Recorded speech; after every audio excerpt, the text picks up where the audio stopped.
Greetings, boys and girls. It is I, Emperor Jonwayne Frankenstein, the man that's been playing D&D longer than a lot of you have been alive. Okay, so here's what we got going on today. I've noticed a lot of videos about making blade singers, and I gotta say, most of them I just didn't care for. I mean, when you make a blade singer, you want to have a gish wizard that goes around blasting the crap out of people, but still able to hold their own in melee combat. Now, a lot of them seem to have this idea that you need to do multi-classing, and I say nuts to that, because the whole point of being a blade singer is to be a wizard with unlimited power, able to blast your foes into oblivion, but making up for it by being able to move around, not getting hit, compensating for the normal weaknesses of a wizard, and being able to do combat, melee combat effectively. I mean, if you want to be a gish, but you don't want to be a pure, unadulterated wizard, well, then you could just take the Bard, College of Swords, or College of Valor, or the Hexblade, or a Paladin, or something like that, or just do a regular multi-class wizard. I mean, no. If you're a blade singer, you want to be the wizard that can go and do all the wizard crap as soon as possible, but still be good in combat. So, that's what we're going to do.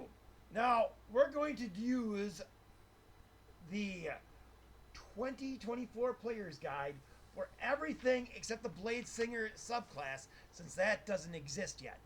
The reason we're doing that is, well, it's the most modern rules, and if your game master is going to use the 2024, you can do it. And I'll even give you a little advice on how to continue on if they won't let you play the Blade Singer subclass. They should, because it's all supposed to be reverse compatible. And of course, if they're not using the 2024 rules, this would be very easy to make the 2014 version. Now, the big problem with playing a Blade Singer is that wizards, even with a super high armor class, and the Blade Singers mathematically can get the highest armor class out of any character, is that wizards have two big weaknesses in combat. One, their AC sucks, at least at low levels. And two, even if you have high AC, which the Blade Singer gives you, your hit points generally suck. So we're going to deal with that, because we want you to feel like a Blade Singer at first level, even though it's not going to be until third level that it actually comes online. So, to achieve that end, first of all, we have to come up with stats. So, we're going to use the point buy system, because this allows us to get the stats we need to overcome those weaknesses. You're going to end up with an 8 in strength, and then you're going to put 15 points in dexterity, 15 points in constitution, 15 points in intelligence, 8 in wisdom, and 8 in charisma. Then, for your background, you're going to choose criminal, which allows you to put +1 in dexterity, constitution, and intelligence, letting you start out with a 16 in all of them. Now then, that 16 is going to give you an armor class of 16 once you cast mage armor, which lasts for 8 hours, so you'll do that before you get in a fight, and a +3 to your initiative, a +3 to your dex saves. The constitution is going to give you +3 hit points. It's going to give you a +3 to your constitution saves, which you're going to want to have for concentration reasons, and a +3 to hits and saves versus spells. So these are the stats that matter.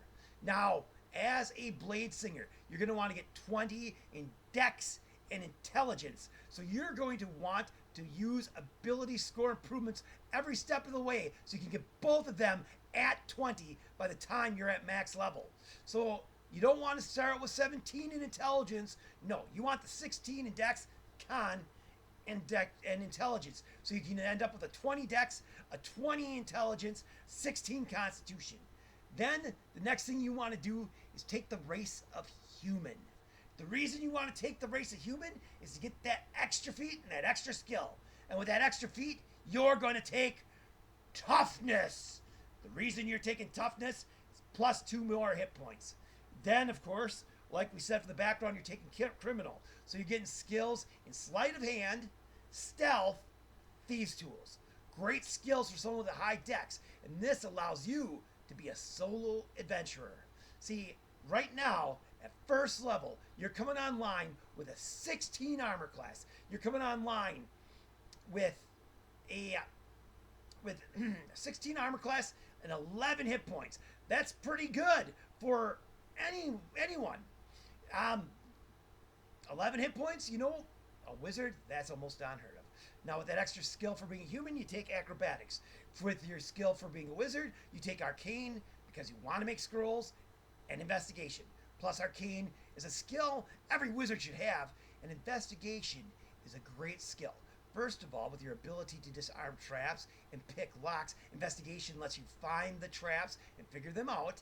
Plus, investigation can be used to research things outside of combat, and it can be used in place of social skills to gather information.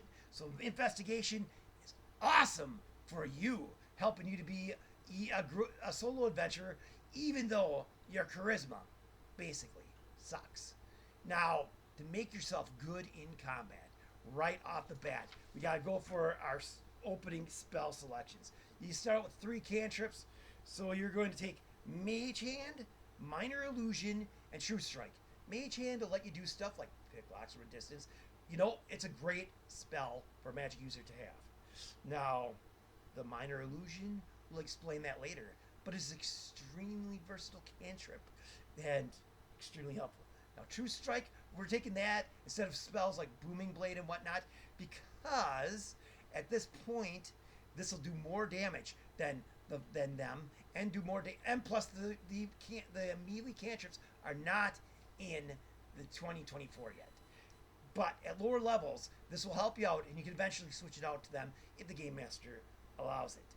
Now, for your spells, you definitely need Mage Armor, Find Familiar, Fog Cloud, and Silent Image. Then you'll probably want a spell like either Ice Knife, because I mean you're a wizard. You want to blow stuff up, and that's the first level spell that does it. Or Burning Hands, and then probably identify to find other people's spells books and put them in yours, and to find magic items, or detect magic. Now, eventually you'll get them all, but you're a wizard. You can add everything to your spell book that you want, and you want all the rituals eventually. But we'll get to that later. Now, the first thing you got to do is with that Find Familiar, you want to get yourself a Bat Familiar. The reason you want to have a bat is because, as a bonus action, under the Find Familiar spell, you can use your familiar's senses and gain their special senses until the end of turn. Now, you're not going to be using your bonus actions for much else, but this will give you blind sight at a 60-foot range, which is way better than dark vision or any other sensory power there is. And this is going to make you awesome, even at first level. At first level, you're going to be showing up the fighters with this. Now, for weapons, you're going to want the staff, the quarterstaff, and you're going to actually take the Arcane Focus for 5 gold pieces as your staff. Now, that lets you do 1d8 damage and use it as your spell focus. And for ranged attacks, you're going to want the light crossbow. And now that wizards get simple weapon proficiencies, you can take it. Now, if you're playing the old school wizard, I guess you'll probably take the dagger or dart instead. But, oh well. And of course, old school, you might want to go with the booming blades instead of True Strike. Now, here's the thing. The True Strike, you get to make an attack with a weapon. It can be ranged or melee. It'll do the damage of the weapon, and it can be radiant. And you get to add your spellcasting ability instead of strength or dex. That means you're going to be using your quarterstaff to do 1d8 plus 3 damage. That's more than the d10 you'd be doing with the flame blast or shocking grasp. It's right up there with what a lot of the fighters will be doing. And you're going to have an armor class of 16. Of course, you're going to want to take the shield spell so you can get an armor class of 21 when you want. But here's where the bat familiar comes in. You're going to be clobbering stuff with advantage, and everyone else is going to have disadvantage on hitting you. And you know why? Because we got minor illusion, and we got silent image, and we got fog kill. Now, fog cloud. Now, fog cloud creates a huge fog that creates heavy obscurement in a really large area that lasts for up to an hour. What that means is nobody can see you. They cannot target you while you are in it. Unless they have blind sight, they are ducked. You are going to be able to use your bat's blind sight as a bonus action to get advantage on every attack on the people around you, while they have disadvantage on every attack to hit you. Now, sometimes fog cloud may not be the best if it's windy or you're fighting someone with a gust of wind. That's where minor illusion or silent image comes in. Now, silent image creates a slightly smaller area, and it looks like an image or a visual effect. So you could create a silent image of darkness or fog. And the nice thing about silent image is it can move around. It lasts for 10 minutes. So this means you could probably get in for more than one fight. Granted, fog cloud lasts for an hour, but fog cloud doesn't move. At least you can't control its movement, and it's easy to disperse. This is an illusion. Now, they could try to disbelieve it, but first of all, they have to spend an action investigating it, they have to have reason to disbelieve it, and they have to succeed in an investigation roll versus your spell DC. So, chances are good they're going to fail that. Now, the last case scenario, if you're out of spells and you get in a fight, is you use your minor illusion for a 5-foot cube of darkness or fog, so you have the same effect. Granted, with area effect spells, they're going to know a 5-foot area you're in, so it's going to be a little easier to hit. Oh, and with your bat, you'll have your bat fly like 35 feet above you so that you're within the sphere of the blind sight, and you can use it to see everything within 60 feet of you. But if they cast an area effect spell on you, it won't instantly kill it. And they probably won't notice it because he's not going to be doing anything except the help action. Now, to do the help action, there's no reason he has to touch your opponent or anything. All he has to do is be able to help you. So he can advise you telepathically using his superior senses to tell you where to hit or where to dodge or how to jump. Now you got acrobatics, so you're going to be moving all over the place like nobody's business. Use that skill for all it's worth. Tightrope, jump around things, draw through people's legs, whatever. Have fun. Be mobile. Be great. And this is at first level.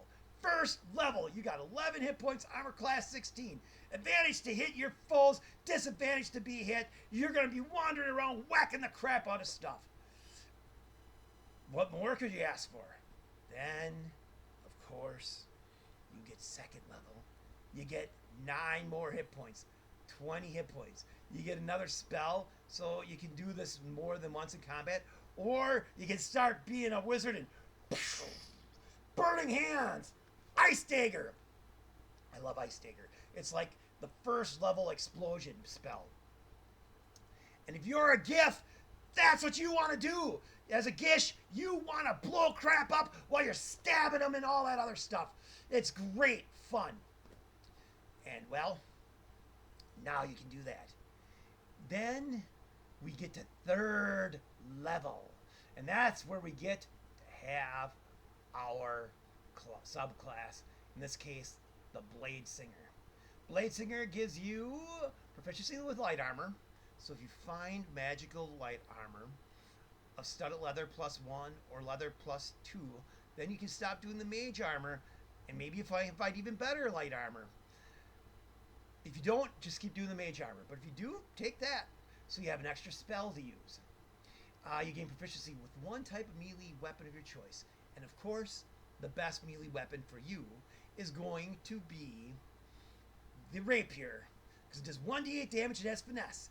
Now you can get the +3 to hit without even using your true strike. So you could pick up the booming blade or green flame blade cantrips if your game master allows it.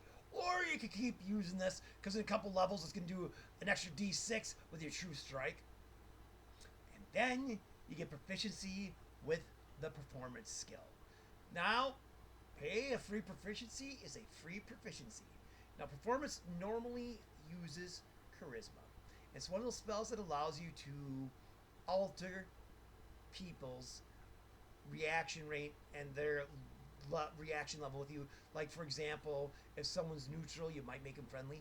Now, it does say in the rule book, the 2024 rule book, that you can use a different ability if it makes sense. And since you're a blade singer, literally, you're a dancer, you have every reason to argue with the game master that you should be allowed to use your dexterity for your performance. Of course, you could also argue using your intelligence by reciting lore and history to them.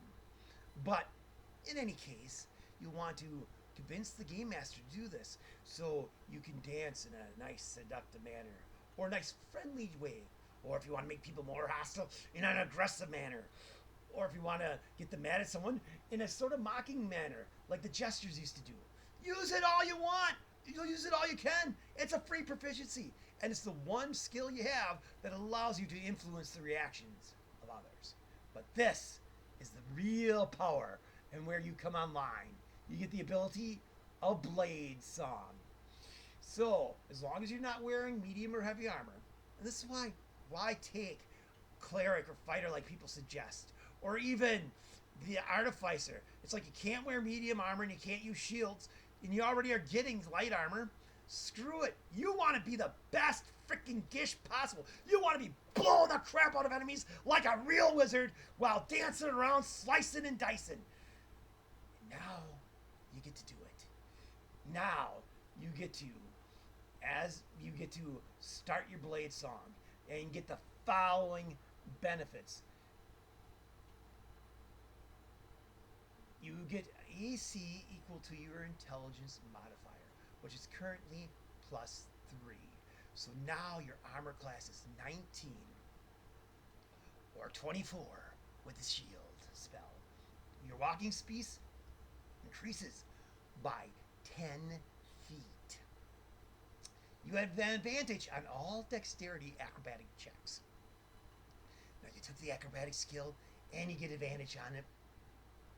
So you are going to want to do crazy wild stuff like swinging off chandeliers, jumping over rolling barrels, walking on tight ropes, flying through the air off a tree, stabbing people, whatever the game master allows. And then you get a bonus to any constitution saving throws you make to maintain concentration on spell equal to your intelligence modifier. Holy crap. Without having the constitution save, you're getting a +6 right now on your concentration saves. Wow! You are already awesome. Oh, and now you get to cast second level spells. Now, a real nice second level wizard spell is Shatter for blowing up the enemies and looking like a real cool, badass wizard. And of course, there are plenty of other good spells you get to take. Let's not forget Darkness. Now, obviously, Darkness is one already key to this build, because you're going to be able to move around. You don't have to use the illusion of darkness, and you can put darkness on an object and then have your bat pick it up and fly around with it. So you're going to keep getting that disadvantage on being hit while having advantage on hitting everyone else. Oh man, you're going to have so much fun running around, beating the crap out of stuff, fighting like nobody's business, not being hit, jumping all around, avoiding stuff, and blasting the crap out of people with shatter. But then once you get to 5th level, you get fireball! And now you are every Gish dream. You get to blow the crap out of stuff while they can't see you, while you're dancing around, stabbing people in the face, staying out of danger, being hidden, not being seen. Wow! It's amazing! You are online! You are kicking ass! Everyone's gonna be jealous as crap of you! And, of course, then comes 6th level. And at 6th level, you can attack twice instead of once whenever you take an attack action on your turn. And moreover, you can cast one of your cantrips in place of one of those attacks. So now you can do a 2-strike or a booming blade or whatnot, and then you can do a regular attack, or you can do a regular attack and cast, I don't know, flame strike or whatever it is you need to do at the time. You get to do it. Maybe the minor image of something blocking you so they can't see you. Oh boy, it's like you're up there with the fighters making 2 really good attacks with a great armor class with a really good chance to hit stuff and a chance to do lots of damage. This is awesome. Of course, you all know the spells that you can keep taking from then on out. 10th level, you get Song of Defense, where you can use a spell to reduce damage that comes in if you get hit. A little extra defense. You give up a spell slot and reduce the damage by 5 times the spell slots. Level, personally, I think spell slots are better, but whatever. At 14th, you get Song of Victory, where you get to add your intelligence modifier to your melee attack weapons while blade singing. So, and all this time, when it comes to getting feats, you're going to increase your dex and your intelligence. I'd probably do the intelligence first, but in any case, so eventually, you're going to have a plus 10 to your armor class before you add any armor in. You know, that'll become a 13 with your mage armor or higher, maybe a ring of protection, a cloak of protection, magical armor, and then each attack is going to be doing your dex plus your intelligence damage for a total plus 10 damage before you add in True Strike or Blooming Blade, not to mention your magical weapon damage. This is awesome! This is great! This is what you want to be! You have the ultimate power of a wizard. Eventually you're going to have the wish spell. Your magic casting has not been slowed down at all. You get your spells as soon as possible. Your hit points, they're going to eventually be, I believe, 182 with this build. Not bad at all. An armor class of 23 up to 28 and even higher with magical items. Holy crap! The wish spell, the ability to beat the crap out of stuff, the ability to blow stuff up, the ability to do stuff like force wall and wish, and all the time you're going to be able to lurk around in the darkness, in the shadows, using illusions and whatnot, while your Bat Familiar is going to give you advantage on all your attacks with the blind sight and disadvantage on everyone to hit you. This is a crazy, insane build. It gives you everything you want. You didn't have to do or sacrifice anything. You didn't have to give up a level of being a wizard. You still get to make all the scrolls you want, and wow, you can handle yourself. You can disarm traps. You can open locks without wasting spells. You can go around and influence people's actions. Of course, you got skills like suggestion and charm person when interpretive dance isn't good enough. This is the total package. Now, when it comes to healing, you're going to buy healing potions, which will only take a bonus action now to use. And of course, your familiar can dump a healing potion down your throat as its bonus action, as long as you make sure he has one while he's flying around. So there you go.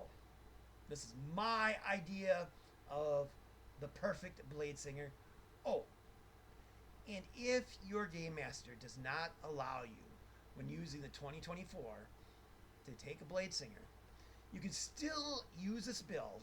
You would just choose one of the 4 archetypes they have in there, and any one of them works all right with this build.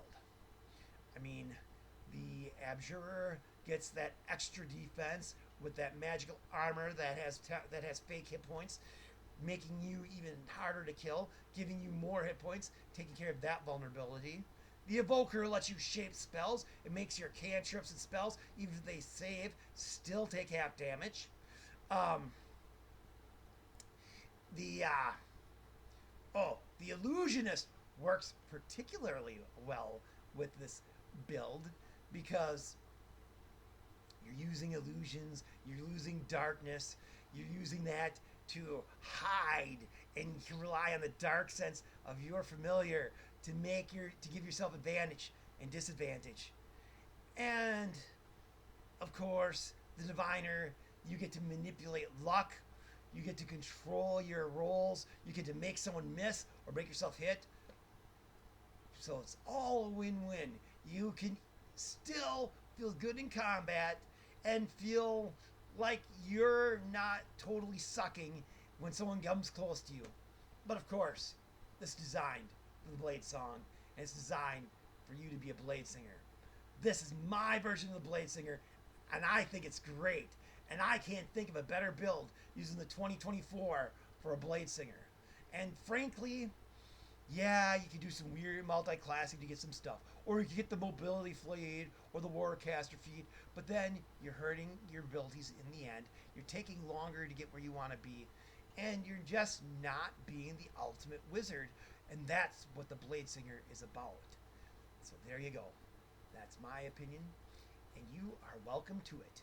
You can disagree with me if you want, but I think I'm right. In any case, until next time, may you get the critical rolls in all your boss fights, and may all your saves be successful.